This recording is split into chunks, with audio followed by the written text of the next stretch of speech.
Ruminating. Would military service improve my flexibility? Today is Friday, 24 July 2026, and here I, Tanis, Shaker of Seattle, ruminate about whether military service would improve my flexibility, including mental flexibility as well as physical flexibility in my ruminating. So this is one,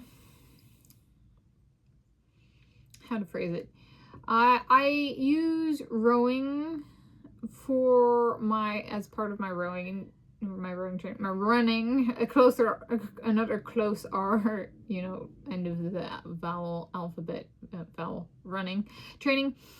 And I've noticed that my flexibility can be a bit spontaneous, and there will be days where I stretch to reach my toes, and I'll be like, one day I'll have my standard baseline flexibility, and the next day it'll be 3.5 inches further, and then it'll go back to normal.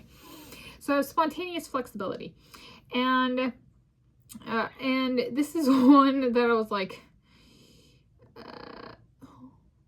what would happen in a military setting? If I were in the military service. And I was like, well, physical flexibility is one thing, but there's also mental flexibility, which is like adaptability. And I was like, can I come up with something for each of these? So I was like, okay, mental flexibility could be, I was born in the Rainier Beach neighborhood of Seattle to my dad, Craig Gillespie, who's 1/2 Norwegian Sami, which make me 1/4 Norwegian Sami, at least through him.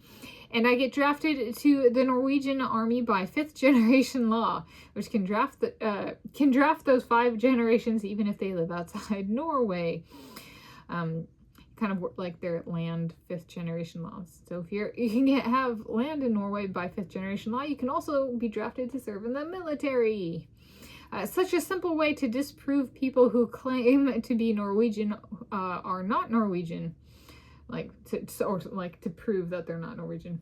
However to phrase that. In that case, good luck to me bumping the stigma of I was born in Norway, whether or not I actually was. I am draftable. So this is one where I was like, I'm not born in Norway, but I get drafted into the Norwegian Army by 5th generation law. I was like, there's a very strong stigma that somebody's born. And especially if they did that for 100 people, there's like, well, maybe I'd stand a fighting chance, but I would have to be adaptable to be like, but what stigmas get applied to me? And I need to be have mental flexibility and addressing that and being like, and I wasn't born in Norway. If I was, I was born in Seattle kind of thing. To my papa, Craig Gillespie. To my dad, Craig Gillespie. I was like, that would be what mental flexibility required. Perhaps it could stabilize it. So then if there's mental flexibility in responding to rapid fire, essentially literally rapid fire situations in a war setting or military setting. But then there's also but you should be prepared for those. So it's perhaps the greatest mental flexibility would be in navigating the society or civilians military interface, so to speak, because it's supposed to be trained in how to handle those rapid fire situations in the military. So I was on the outside it might be oh, but it's all that spontaneous stuff. Yeah, but they're trained for that. So then maybe the interface and communication, I don't know.